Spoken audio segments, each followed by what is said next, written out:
All right, good evening, ladies and gentlemen, and welcome to another episode 1, 2, 3, 4! of Bsutn Night.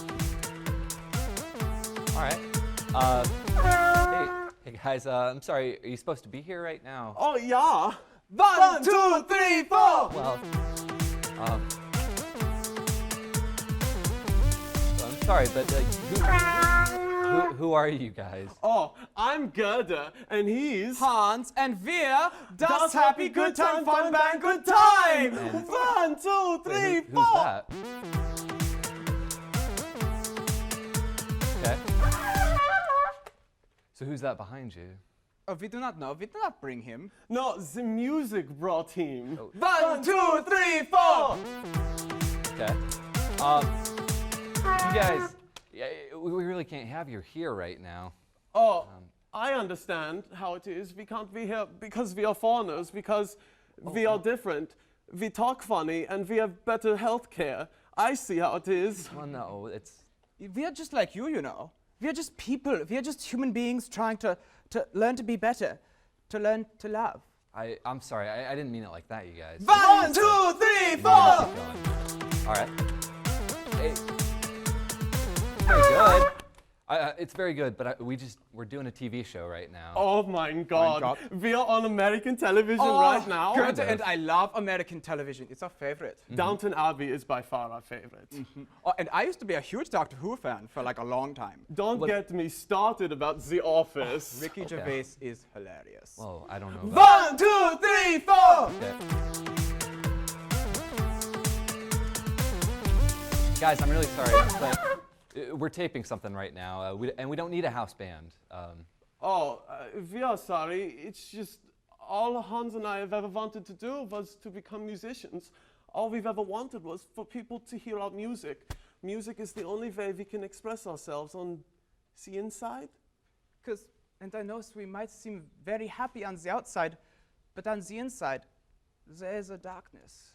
And not a darkness as you are thinking, a darkness of malice and evil and hatred, but a darkness akin to the void. A darkness that is oblivion, that is nothingness.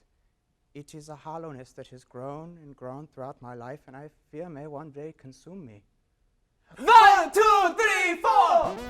No, guys, come on. Where's the music coming from?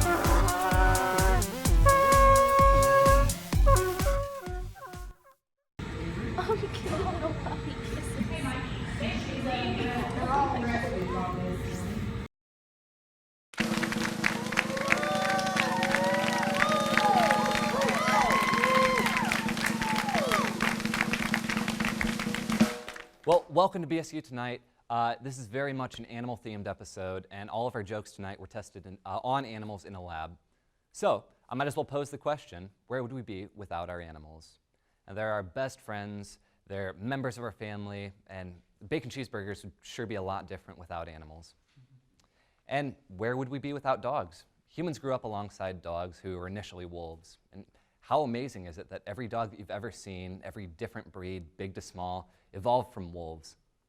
But Max, evolution doesn't fit into the biblical story of creation. Calm down, we gave you Easter. But there's no way that a loving God made Shih Tzus. My family has one. That dog evolved to be a yapping idiot.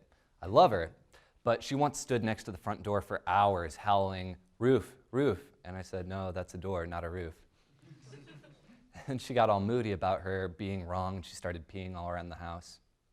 Dogs are gross. The last time that I went back home, our corgi, which is our other dog, rolled in her own poop. The thing about corgis, in case you don't know, they're shaped like barrels, meaning she got a consistent, even coat of brown paint all over her. She had it all over her round body. She came inside, she ran throughout the house, covered couches, stairs, and floors in dookie, and when she finally got to go back outside, which I think is what she wanted after all. And anyway, she loves being outside all day, every day, all year, doesn't matter. But what she likes even more than that, though, is sitting in the middle of the road and trusting that the drivers who are on the road see her tiny, adorable, wonderful, but stupid body and slam on the brakes. Now, we live in a pretty small neighborhood, so it's not like she's in any danger. But she has stopped on multiple occasions, full-size SUVs, school buses, and a couple police cars with her Tiananmen Square hijinks. Side note, little bit of a joke for you. I really wanted to find a dog that doesn't bite, but I'm not sure how he'd eat. But tonight we're excited to have ARF, the Animal Rescue Fund, in studio with us today. They really are a truly wonderful, altruistic group of the most selfless people in the area who are all working to make sure that these animals are paired with loving homes. And I actually adopted a kitten, Murray, from there back in November. He spent a couple months with me in my apartment, but back home over Christmas break, he ended up becoming best friends with our other cat, Butters. It's actually very adorable because they play with each other all the time. And then a few weeks ago, when Butters, the older one, got sick, Murray stayed with him all day, cuddling him and giving him baths. And it just didn't seem right to keep him inside my tiny little apartment. And there's no way I'd ever let him walk around my neighborhood of loud dogs and broken glass. Case in point, there's a cat that lives in my alley. I call him Agent Orange because he's orange. And because it looks like parts of his face were melted off by chemical weapons in a jungle near Saigon. It's unfortunate. I don't know what happens on the rough streets of Muncie, Indiana, but it's no place for a kitty. And in a world filled with violent, senseless bombings, Alaskan volcanoes are spitting ash miles into the air, and a presidential race that looks more like a reality TV show, is there really any place that's safe for our pets? The answer is yes, and it's BSU Tonight. No, we're not. No, we're not going through a rough patch. This is BSU Tonight. We're barking mad with our show tonight. We've got wildlife with wacky, wonderful Janine. We've also got a visit from Earthy Helen and Pet Prepson. And stick around because we have puppies and kitties. Also joining us tonight are some wonderful folks from ARF, the Animal Rescue Fund. So be a good dog, go fetch, and maybe you'll get a treat. Here's our human sausage now, Max Troyer.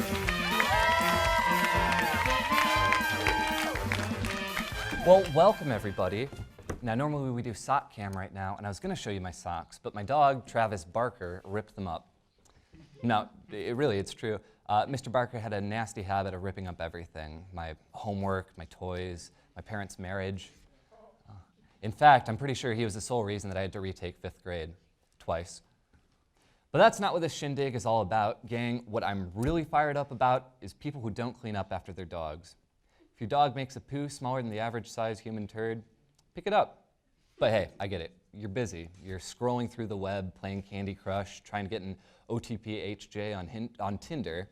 All the while, your dog is taking a steamy, fresh poop that you're going to leave for the next person to see, or just a bad smell. So remember, folks, pick up after your dog, because one day they're going to have to pick up after you.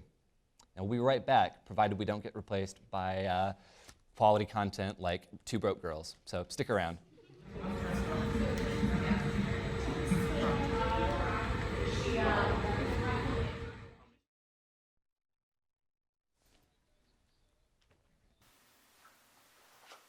Brian.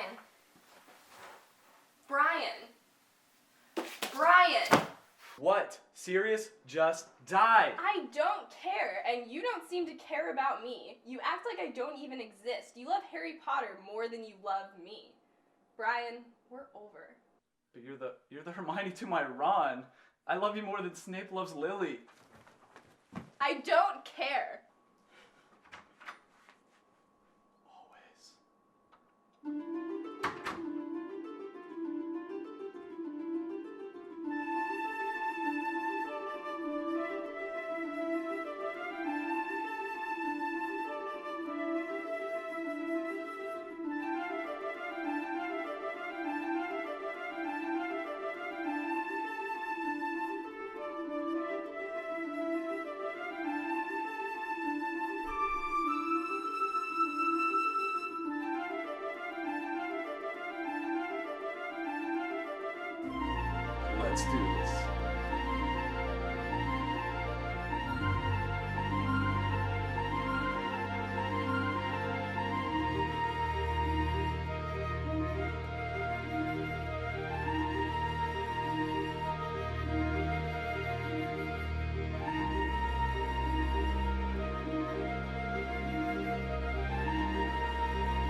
you mean? I can see you. You're taking a on my floor. You can? Of course I can. Now get out before I call the cops, you freak.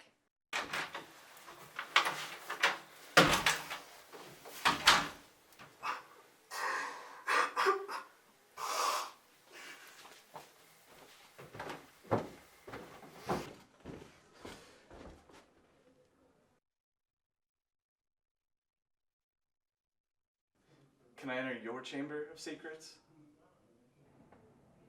Always.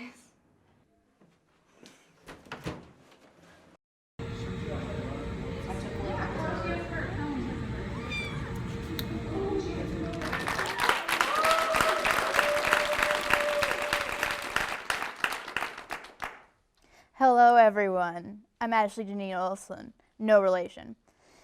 I'm a local animal expert and animal whisperer. So that means that you talk to pets that have recently passed away, is that right? Yes, as you can clearly see by my credentials that I presented before I made my way into the studio, I'm certified in over 13 states and have an active warrant in 9 of those. Oh, wow. Well, Janine caught wind of the fact that we have a couple furry guests joining the show today, and there was absolutely no stopping her. Nope. Literally, she fought security. I'm also a black belt, and by that I mean I purchased a black belt from Sears, and I'm just a good boxer. Now, Max, I believe that you've recently lost a beloved pet. Yeah, how'd you know that, though? Oh, it's my gift. It's nothing that your producer told me beforehand. Now, I'm sensing your pet's name started with a B. No. C. Nope. A Q. Is it a Q? I'm getting a Q. No, my dog's name was Travis. Travis. See, it's the gift. I'm telling you, it's the gift. Great. Yeah. What more can you tell me about Travis? Now wait a second. He's saying something. Yes, I can see it now, clear as day. Travis is saying, give the show to Janelle. Give it to her. She deserves it. I can't just do that. That's. Do you think your job is important, Max? I mean, I'd like to think so. I'm not always sure. But, Travis thinks otherwise. Oh. Now, wait, I'm getting something new here. Would that be credibility? No. Now, Max, that's nonsense. Travis is telling me here that you were a wombat in a past life. Yeah. Yes. He's saying you were a wombat, and to hand over the show to Janine. A wombat, is that right? Yes. It's a marsupial native to Australia. They're like koalas, but not overly adorable and not quite as slow as sloths. So you're saying that I'm adorable? You were in a past life. Now you're a cold, evil human being. Give Janine the show. We'll call it Janine, Long Island Medium. Oh, I didn't know you're from New York. No, I'm just a fan of cocktails that have every liquor in them. Oh, well, we can just move this show on. Janine, I'm pretty sure you can't talk to dead animals. You're having trouble talking to live humans. If I can't talk to animals, then why do I go to Red Lobster and break the tank, freeing the innocent crustaceans, and they all scream, "Thank you, Janine, thank you." Oh, it probably has something to do with the insanity. Some don't understand or accept the gift. Well, hopefully the next gift that we have is the gift of silence. We're going to take a quick break, so please stay with us.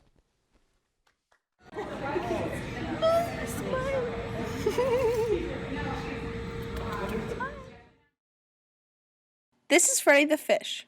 Freddy is just your average fish living in the sea and loving life. Freddy felt like he needed a new friend. He had heard of a magical creature called a dog. If they were man's best friend, then why couldn't they be for fish too? Freddy swam on over to his buddy Mr. Dolphin to see what he would say about a dog. "Mr. Dolphin, I want a dog." "Oh, Freddy, a dog would never live underwater." "Aw, gee, really, Mr. Dolphin? I'm sorry, buddy, but follow your dreams." Freddy was sad after his chat with Mr. Dolphin, but nothing would stop his quest to find a dog. But suddenly, Freddy heard a noise. Woof, woof! It's a dog! Freddy was so happy. His dreams had come true. He finally had a best friend. It was the best day ever. Hey, I was like, Wednesday. Yep. She came home from the hospital. Well, hello everyone, and welcome all to the first and hopefully last televised debate between Earthy Helen and our forerunner right now, Pep McPepperson. What are they running for? Who cares? Does it really matter? No. Now each candidate will have time to answer some sort of question. And we'll start with the opening statements. So, Earthy Helen? Yes. Organic coconut oil can be used as a substitute for dairy cream in most recipes. How off topic. All right, back to you, Mr. Pepperson. Huh? Can I say something? It's kind of an unpopular statement right now, but like, Mexicans rule, right? Like, my dad employs like several Mexicans at his used car dealership and vacation home in Lake Monotanca. Shout out to Senor Rodriguez, Breckens the Spainland. What up? That's very forward thinking of you, Pep. Now, because journalistic integrity died years ago, we have several user-submitted questions from Twitter. Let's begin. First question comes from @AshleyMadison, who asks, cybercrime ruins the lives of everyone, including totally legitimate online dating sites. Now, how would you ensure the safety of the internet? Oh, hey, Ashley. My dad talks about you all the time. Yeah, I know. He knows like 3 people in the internet industry, okay? So like, you know, the internet's great. Like, no one here is saying that the internet isn't great. Okay. Well, my opponent may say he knows the right people, but he doesn't know them like I do. In the fall, I'm releasing a line of gluten-free edible keyboards. The keys taste like carrots. I know a thing or two about the World Wide Web. That's truly an inspiring entrepreneur. Now our next question comes from @LOLDankman43, who says, wait, so what are you two running for? I'm confused about this position. Why should I care about you two? Because apathy is the hydrogenated vegetable oil of the 21st century, Max. Right. Yeah. Our country's in serious trouble, you know? We don't have victories anymore. We used to have victories, but we don't have them, okay? Like, when was the last time anybody saw us beating, let's say, China? You know, in a trade deal. They kill us every time, man. My dad beats China all the time. All the time. All right, I will remind our viewers that one of these people will lead us in something. And one final question for you guys comes from @Monica Lewinsky, who asks, I'm scared and confused about everything. Fix it, please. Oh, Monica, you never called. No, I hear that, though. My dad tells me that's right. A lot of people up here can't get jobs. And they can't get jobs because China has our jobs. And Mexico has our jobs. And Poland. Anyway, you know, my dad and I will fix it, bro. So, like, everything's chill, okay? I got this, right? Everyone has to realize that my opponent doesn't talk about the #1 issue facing our country. Is that the tidal wave of crippling debt and everything else financially? No, genetically modified organisms, GMOs, they're in our food, our water, even the air we breathe. And I will march to whatever people are protesting, and I will wave a sign, and the sign will say, I'm against this, or please stop whenever it is the most convenient for you. Thank you, Max. All right, and thank you. Now, we were going to have the closing statements, but I'm being told that we're being replaced by an episode of The Big Bang Theory. So, good night, everyone. God bless America. Yes, that's the last one. Okay, This thing's a mess. I'll clean it, though, I promise.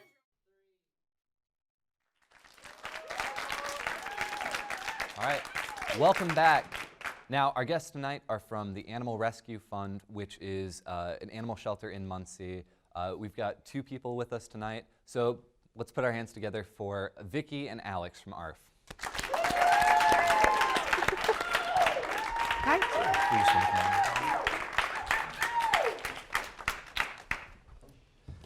Now, pretend I've never heard of ARF. Okay. What would you tell me about it? What's your sales pitch? We are Delaware County in East Central Indiana's only no-kill shelter. We have helped about 10,000 animals over the years. We've been in existence since 1988. We currently feed about 200 animals a day in between dogs and cats. Wow. and we actually have a couple pigs too. And I've actually Yeah. seen the pigs, and I love the pigs. Pigs are one of my favorite animals. I don't think my landlord would go for it. But yeah. Now, you said how many animals in the entire span? Is it? We have placed animals, over 10,000 of them, in forever homes. That is crazy, but yeah. Yes, thank you. No, and when I did donate, or not donate, I didn't donate. I not rented either. I adopted Yes. our new little kitten. They shared it on Facebook, and it got like 200 odd likes of people that I've never, ever seen before. So I think, would you agree that there is a huge community based around ARF? We are here because of the volunteers and the community. We are totally self-supported. We're not funded by any kind of government, be it city or county, and we depend. I'm the only full-time employee, and we have about almost 20 part-time employees like Alex here, and tons of volunteers, a lot from Ball State, which we are so thankful for. We've actually been voted the last 4 years in a row the top place for Ball State to volunteer at. So we have plaques in the office that say that. Well, and Alex, you're a volunteer and you're a student, is that right? Cool. I started out as a volunteer. Okay, and when did you start? It was the beginning of the spring semester, Okay. or the fall semester, I'm sorry. Oh, okay, yeah. Oh, cool. But yeah, I volunteered a couple times, and it was great. I had a great experience. Everybody was so nice. All the staff members are very willing to answer any questions you have, just show you around. Well, and I assume you're a student. You're probably busy, I would imagine. I'm very busy. Yeah, and then adding on volunteering on top of that, I would assume that they're pretty good about working around your schedule. Very flexible, I mean, yes. if anybody's watching and wants to volunteer. More than welcome to. Yeah, cool. You guys can always take more, is that right? Absolutely. We can Always always need use volunteers. Yeah. Now, are you guys more cat people or dog people? You personally? Or I personally have 3 of each, so I Yeah. guess I'm split down the middle. fair enough. I love dogs Yeah. a lot. I feel like, yeah, it's pretty easy to love dogs, but I don't know. I like cats very much too. Yep. Now we've I got like both. 3 cats at home and 2 dogs, but yeah. And I guess I'm not the one paying for them or anything like that, but I wish we had way more. But yeah, are pigs about the craziest thing that you've got in there? We've right now we have 2 pigs. We've had llamas, we've had goats, we've had lambs, rabbits, birds, you name it. We do not euthanize in any way, and we actually have what's called a sanctuary house. We have 4 buildings within our 3-acre campus, and one of them is called the sanctuary house. And once an animal has been surrendered to ARF, ARF animal will always take care of them. And the sanctuary animals, some of them are blind, some have diabetes, seizures, things like that, but they are very well taken care of, and they will live out their life there. Well, I think that's really cool that you guys don't just take the ones that'll be easy to give a home to. It's absolutely everyone. Yes. And I think that's really remarkable. Yes. And yeah, very cool. That you We guys are wish doing we that. could take more. We're always full. You know, so we always get the calls. We have a lot of animals that are with fosters, and we have people that will take care of them until we can make room for them and find a forever home. That's great.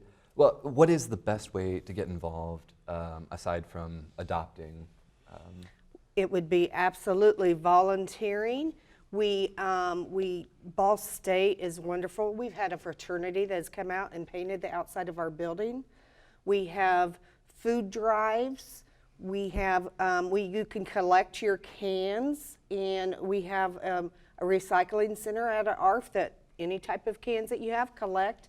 We actually get about $1,000 a month from the cans, and that feeds a lot of animals. Yeah.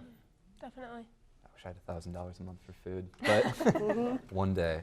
Well, great. Do you guys have, I mean, your Facebook page is where you put a lot of stuff. Absolutely. Did you want to plug that, or the website, or anything like that? What's the We best way are to find you? at munciearf.com. You can find us on Twitter, website, anywhere, just look us up, Muncie ARF, and you'll be able to come up with it. Great. Well, I think we should all clap for these people. They're wonderful people. Vicki and Alex from ARF, the Animal Rescue Fund. All right, thank you so much for coming on. Thank you for having us. All right.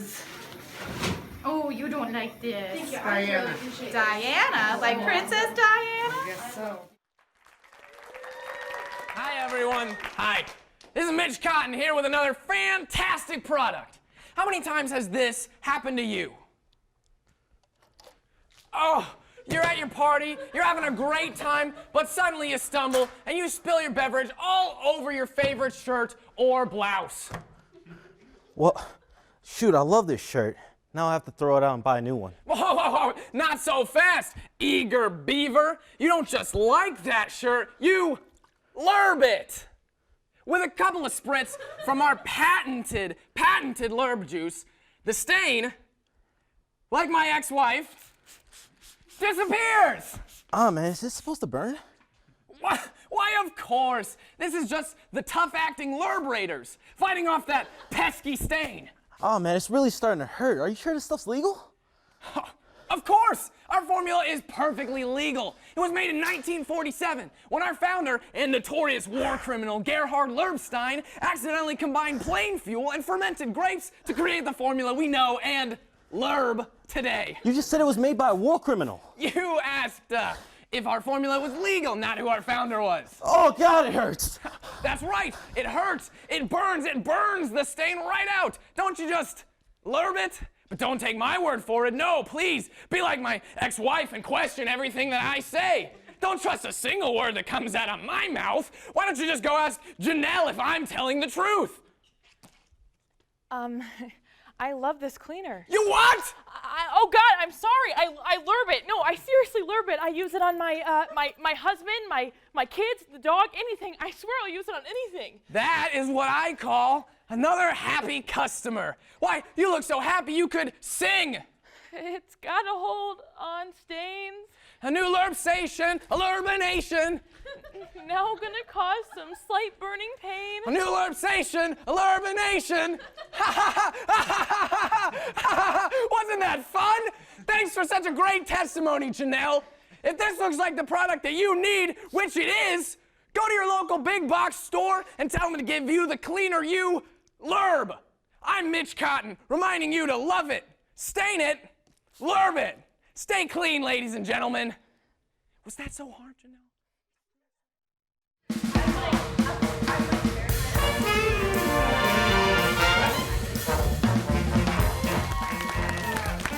Hey, this episode wasn't so rough, now was it, Ross?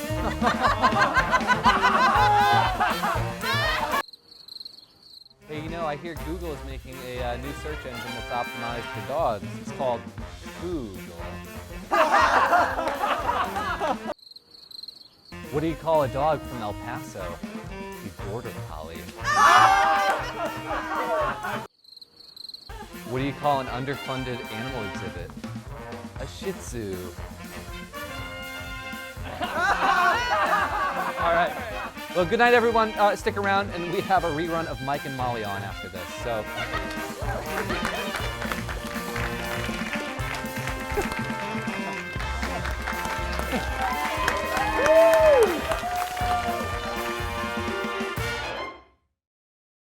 Diana, like Princess Diana?